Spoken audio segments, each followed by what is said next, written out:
Hollywood is no stranger to feuds and behind-the-scenes drama, but when it comes to Keanu Reeves, that's almost unheard of.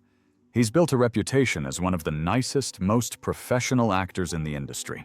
Beloved not just for his talent, but for his kindness on and off set. But even Keanu has his limits. Over the course of his career, there's been one actor who left such a lasting impression, whether due to creative differences, on-set tension, or something more personal, that Reeves has quietly decided he won't be working with them again. So, who is this actor? And what really happened between them? The answer might just surprise you. The childhood struggles you never knew. Keanu Reeves has always been one of Hollywood's most beloved stars, not just for his movies, but for the kind of person he is. He's the rare A-lister who feels like an everyday guy, someone who rides the subway, gives to charity without making a show of it, and has more than a few humble moments that have become internet legends. But the real reason people admire him isn't just his kindness. It's the fact that, despite everything he's been through, he's managed to stay that way. Born in Beirut, Lebanon, Keanu had anything but a stable childhood. His mother, Patricia, worked as a costume designer and performer, while his father, Samuel, was a geologist.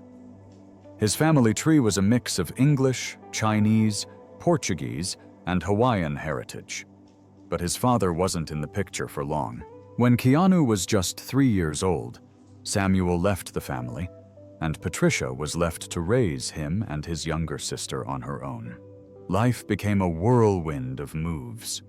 First to Australia, then to New York City, and eventually to Toronto, where Keanu spent most of his childhood. His mother remarried several times, bringing different people in and out of his life, including those in the entertainment industry. That exposure would end up shaping his future. But at the time, Keanu wasn't exactly the model student. He bounced between schools, struggled with dyslexia, and even got kicked out of the Etobicoke School of the Arts. He later admitted he was too restless and outspoken for the structured environment of school. So he made a bold decision. He left entirely to focus on acting. But fate had other plans. An injury forced him to step away from the sport, pushing him back toward acting. What could have been a devastating loss turned out to be a defining moment. One of the first jobs he landed wasn't even a traditional acting role. It was as a host for a kids' TV program called Going Great on the Canadian Broadcasting Corporation. It wasn't long before he started picking up small acting roles, including a spot on the Canadian series Hangin' In. That show became a launching pad for young actors in Toronto, and Keanu was one of the many who got their start there. His first ever role was a street kid who walked into a scene asking where to find the towels. From there, the jobs kept coming, even if they were small. A national Coca-Cola commercial gave him more exposure, and little by little, he was making a name for himself. The devastating loss that shook Keanu. Keanu Reeves arrived in Hollywood at just 20 years old, full of ambition and ready to chase his dreams. But breaking into the industry wasn't easy, especially at a time when Hollywood was dominated by a rigid system that favored a certain kind of image. Almost immediately, he faced pressure to change one of the most fundamental parts of his identity: his name. His agents believed Keanu Reeves sounded too ethnic and might limit his opportunities. They insisted he needed a new name to land auditions, and for a short time, he tried to go along with it. He toyed with names like Paige Templeton III and Chuck Spadina, even settling on Casey Reeves for a brief period. But it never felt right. When he walked into auditions, he couldn't help but introduce himself as Keanu anyway. Eventually, he dropped the idea altogether, staying true to his name, and in doing so, taking a quiet stand against the industry's biases. Had things gone differently, Hollywood might never have seen Reeves in The Matrix, John Wick, or Constantine. But he stuck to his guns, and that decision ultimately worked in his favor. His first official screen credit came in 1985, with a small part in the TV movie Letting Go, where he played stereo teen number 1. It was a blink and you'll miss it role, but it got his foot in the door. He wasted no time moving forward, landing a bigger part that same year in Youngblood, a hockey drama starring Rob Lowe and Patrick Swayze. That role was a natural fit for Reeves, who had played hockey growing up, and it helped him gain traction in the industry. Through most of the 1980s, Keanu Reeves was grinding away at his acting career, taking whatever roles he could get, commercials, TV movies, and the occasional big screen appearance. His first major role came in Dangerous Liaison, but it was the following year that everything changed. In 1989, he landed the part that would make him a star, Ted Theodore Logan in Bill and Ted's Excellent Adventure. The role fit him perfectly, and audiences loved him. The film became a surprise hit at the box office, leading to a sequel 2 years later. Bill and Ted's Bogus Journey didn't reach the same level of success, but it still pulled in solid numbers. Success, though, didn't mean life was all smooth sailing. In 1989, while filming Parenthood, he shared several on-screen kisses with Martha Plimpton, who just so happened to be dating River Phoenix at the time. No drama, though. Phoenix got that it was just part of the job. In fact, instead of tension, the two actors formed a friendship that would only grow stronger in the years to come. They worked together in I Love You to Death in 1990, and then again in My Own Private Idaho the following year. That second film almost didn't happen for Phoenix, though. His agent didn't want him anywhere near a story about street hustlers and refused to let him see the script. Director Gus Van Sant knew the only person who might convince Phoenix to take the role was Reeves himself. So Reeves did what only he would do. He jumped on his 1974 Norton Commando motorcycle in Toronto and rode 1,300 miles straight to Florida, where Phoenix's family owned a ranch. When he arrived, he handed over the script, and after reading it, Phoenix agreed to the role, but only because Reeves promised to be in it too. Working together made them even closer. They'd take long motorcycle rides together, including one memorable trip to a concert in Key West. Both were on their way to becoming major Hollywood stars, but life had different plans. In 1993, Reeves found another lasting friendship on the set of Speed. He and Sandra Bullock got along immediately, and their circle of friends intertwined even further when Bullock's close friend, Samantha Mathis, started dating Phoenix. Then everything changed. That October, Phoenix died of an overdose outside a West Hollywood nightclub. He was just 23. Bullock later recalled how deeply Reeves grieved. He was a private person, but this was something he couldn't hide. Around that time, Reeves made a bold career move that nearly cost him. Fox Studios had plans for a Speed sequel, but he turned it down. The first film had been a massive hit, but Reeves wasn't interested in coming back. The decision didn't sit well with the studio, and they reportedly put him on a blacklist as punishment. Bullock returned for Speed 2: Cruise Control, alongside Jason Patric and Willem Dafoe. Reeves, meanwhile, chose to perform Hamlet on stage in Winnipeg instead. It turned out to be a smart move. The sequel tanked, pulling in just $164.5 million against a massive budget and earning a brutal 4% on Rotten Tomatoes. It's now locked in as one of the worst sequels ever made. Luckily for Reeves, Fox Studios didn't hold that against him forever. Keanu Reeves' heartbreak that never healed. In 1998, Keanu Reeves seemed to have it all.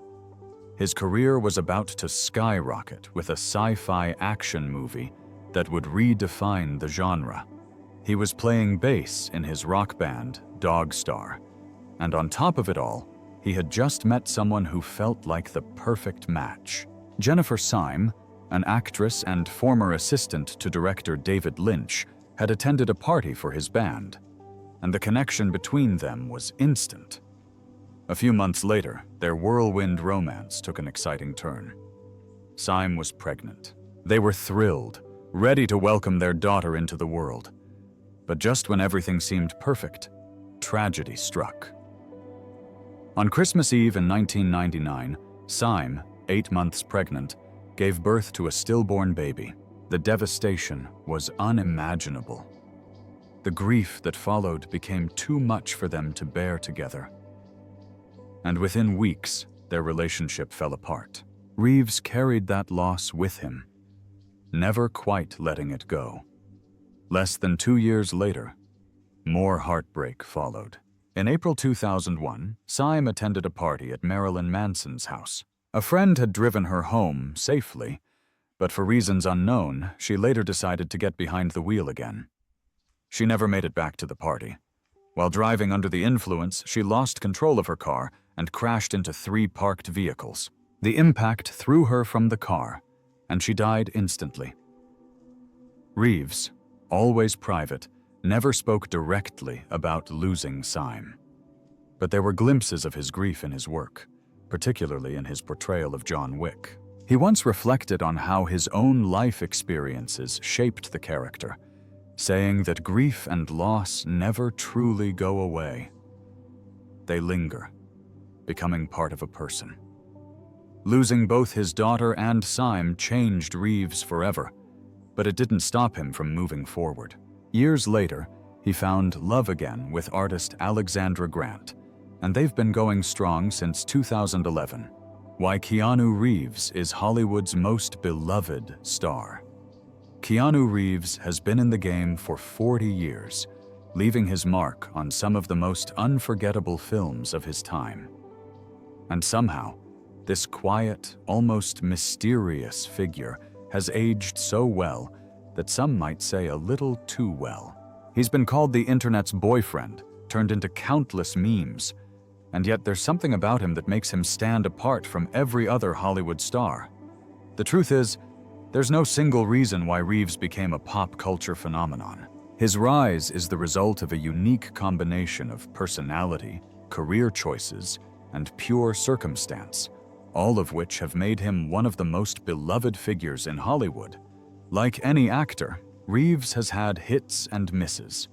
His performance as Jonathan Harker in Bram Stoker's Dracula was widely criticized, and his role as Johnny Utah in Point Break became famous for being awkwardly charming rather than traditionally great. Critics have often called his acting style empty or strange, and to an extent, that reputation came from his early roles, where he often played clueless, laid-back characters.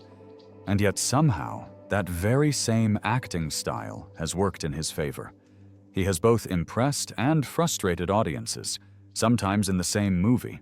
Back in 2011, Film International pointed out that his biggest strength as an actor was also his most controversial trait: his ability to embody a character with minimal expression, blank stares, and short, simple lines.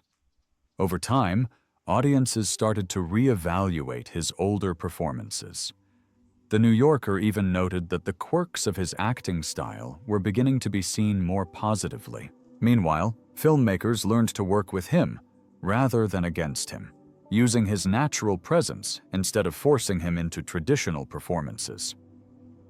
As Film International put it, Reeves wasn't so much an actor as a reactor, and his ability to respond to everything happening around him gave his performances an undeniable power. Reeves's reputation for kindness has also played a huge role in shaping his image. While many celebrities get caught performing good deeds when they know cameras are rolling, Reeves seems to be caught in the act more often than most, usually when he has no idea anyone is watching. Even the paparazzo who sued him in 2007 admitted that Reeves remained friendly throughout the trial. These unexpected moments of kindness are a big part of why people love him.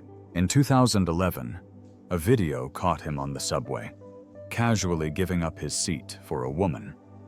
No clue he was being recorded. Then in 2019, when his flight got canceled, he didn't just wait around. He hit the road with other stranded passengers, turning the trip into a trivia game about Bakersfield, California. Beyond his good nature, Reeves also has an effortlessly cool and unconventional approach to fame.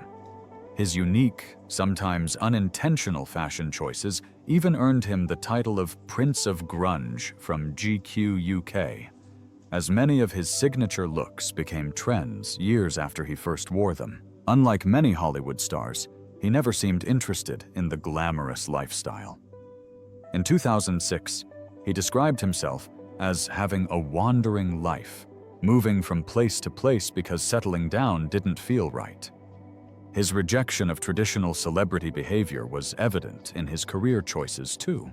After the success of Speed, instead of jumping into another blockbuster, he went to Winnipeg, Canada for a 3-week stage run of Hamlet, making only $2,000 a week and turning down a role in Heat to do it. Years later, after becoming a massive star, he was seen standing in the rain, waiting in line to get into his own movie's wrap party. Even early in his career, he was clear about how he felt about fame. Once telling TV Hits in 1992, "I don't want to be super famous, man. That would be awful." Another key part of what makes Reeves so widely admired is his generosity. While countless stories circulate about him donating millions, the exact details are often unclear. Not because the donations aren't real, but because he avoids making them public. His charitable efforts became personal in 1999, when his younger sister, Kim, was revealed to have been battling cancer for years. This led him to quietly start a private foundation that donates to children's hospitals and cancer research, something he mentioned in an interview while emphasizing that he prefers to let the foundation do its work without his name attached. In 2010, a local newspaper reported that he had spent time at Miller Children's Hospital, visiting sick kids without any publicity. And even in 2020, at the height of the pandemic, he auctioned off a 15-minute Zoom call to raise money for a children's cancer charity in Idaho. But whether Reeves's public image is built on both real stories or wild myths, one thing's for sure, Reeves has had an incredible career. Call it luck or instinct, but he just knows how to pick roles that break boundaries and stay relevant for years. The strange feud no one expected. For a guy best known for starring in Friends, Matthew Perry sure had a knack for stirring up controversy. In 2022, he released his memoir, Friends, Lovers, and the Big Terrible Thing, a book meant to tell his raw and unfiltered story of addiction, survival, and Hollywood fame. But while his honesty about his struggles earned some respect, one unexpected detail overshadowed much of the conversation: his seemingly random jabs at Keanu Reeves. Perry's book wasn't short on shocking revelations. He opened up about his decades-long battle with addiction, at one point admitting to taking around 55 pills a day. His substance use led to a catastrophic health scare when his colon burst, leaving him with just a 2% chance of survival. He later described being placed on an e-chemo machine, a last-ditch effort to keep his heart and lungs functioning. By all accounts, he shouldn't have survived, but he did. That level of vulnerability made his attacks on Reeves all the more baffling. In one passage, while reflecting on the tragic death of his friend River Phoenix, Perry made an offhand remark questioning why actors like Phoenix and Heath Ledger were gone, while Reeves was still alive. The statement landed with a thud. For many, it read as not just cruel, but wildly unfair. Reeves, after all, had suffered his own share of heartbreaking losses, including the death of Phoenix, who had been one of his closest friends. Perry didn't stop there. While discussing Chris Farley's overdose, he described his grief and frustration, recalling how he punched a hole in Jennifer Aniston's dressing room wall when he heard the news. And then, once again, came an out-of-nowhere mention of Reeves, this time implying, once more, that it was somehow strange he had outlived others. The backlash was immediate and fierce. Social media erupted with outrage, with fans and fellow celebrities rushing to Reeves's defense. One critic didn't hold back, saying Perry had wrecked his own book promotion overnight because coming for Reeves was an automatic deal breaker. Others called the comments straight up cruel, especially knowing everything Reeves had been through. Some figured Perry had a personal grudge, while others thought he just threw out Reeves's name as an easy punchline without thinking about how much it would sting. After facing major backlash for comments about Reeves in his memoir, Perry admitted he had made a mistake. Speaking at the Los Angeles Times Festival of Books, he called his remarks stupid and mean, and promised to remove any mention of Reeves from future copies of his book. He explained that they used to live on the same street, and that he had already apologized publicly. If he ever ran into Reeves, he said, he'd make sure to apologize in person too. Perry later clarified to Deadline that he had nothing against Reeves. He claimed he had just picked a random name, calling himself a big fan of the actor and saying he should have used his own name instead. But to many people, that excuse didn't quite add up. Reeves wasn't just some random celebrity. He had been close friends with River Phoenix, just like Perry. Reeves had spoken in past interviews about how much he still missed Phoenix, once telling Esquire that he hated talking about him in the past tense. To Reeves, Phoenix was still a presence, someone fiercely creative, smart, and deeply missed. Maybe Perry had been trying to make a joke. He came up in the 90s, after all, when sharp-edged humor was everywhere, but times have changed, and mean-spirited jokes don't land the way they used to. Today, that kind of humor is more often associated with right-wing provocateurs or comedians trying to claw their way back into relevance. Whether Perry had meant harm or not, he quickly realized one thing. Taking a shot at Keanu Reeves, one of the internet's most beloved figures, was never going to end well. Reeves, for his part, never responded publicly, keeping his usual low-key approach and letting the controversy pass without a word. Sadly, Perry's life was cut short at 54, and while the exact cause of death was still under investigation, his struggles with addiction had long been public. As news of his passing spread, the internet reacted in all the ways it does. Tributes poured in, but so did the darker side of online culture. Conspiracy theories surfaced, and some people even dragged Reeves's name back into the conversation. But whatever opinions people had about Perry's mistakes, it was impossible to ignore the impact he had on television and comedy. Why Keanu Reeves didn't want to work with Robert De Niro and Al Pacino. Keanu Reeves doesn't hesitate when it comes to roles he's passionate about. But if something doesn't spark his interest, he's perfectly fine walking away. He doesn't chase fame, fortune, or popularity, and he certainly doesn't take roles just to keep his career going. If anything, he'd be just as happy disappearing behind the camera to direct or even stepping away from Hollywood altogether. For Reeves, it's never been about the paycheck. He's just as likely to take on a low-budget project with actors he admires as he is to turn down a blockbuster sequel if the script doesn't feel right. He's rejected more opportunities than most people realize, sometimes for reasons that make perfect sense, and sometimes because he can be his own toughest critic. But that's part of what makes him so admired. He's not out to please everyone. He follows his instincts, even if it means making up for missed chances later on. One of the actors Reeves always wanted to work with was Al Pacino. He wanted it so badly that when the studios couldn't afford Pacino for The Devil's Advocate, Reeves took a pay cut just to make it happen. He shaved a few million off his salary so the production could cast Pacino alongside him. But there may have been more to that decision than just admiration for a Hollywood legend. 2 years earlier, Reeves had the chance to act with Pacino in Heat, a film that also starred Robert De Niro. It was one of the biggest movies of the decade, but Reeves turned it down, one of the more surprising choices of his early career.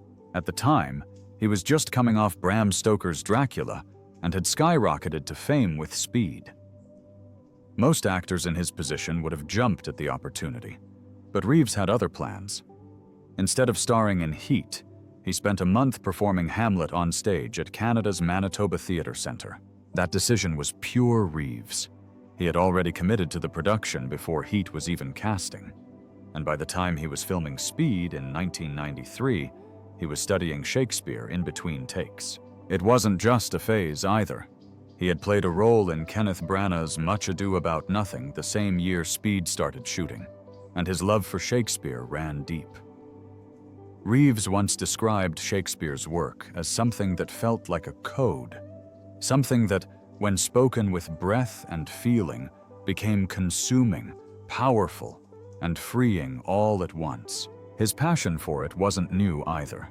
A few years earlier, he and his close friend River Phoenix had even talked about performing Shakespeare together. They imagined doing A Midsummer Night's Dream or Romeo and Juliet, with Phoenix joking that he wanted to play Juliet. But that dream never happened. Phoenix passed away in 1993. Maybe that's why Reeves gravitated toward Shakespeare so much during that time. Maybe he saw something in those plays that reminded him of the bond he had with Phoenix, a connection that could have led to legendary performances if things had turned out differently.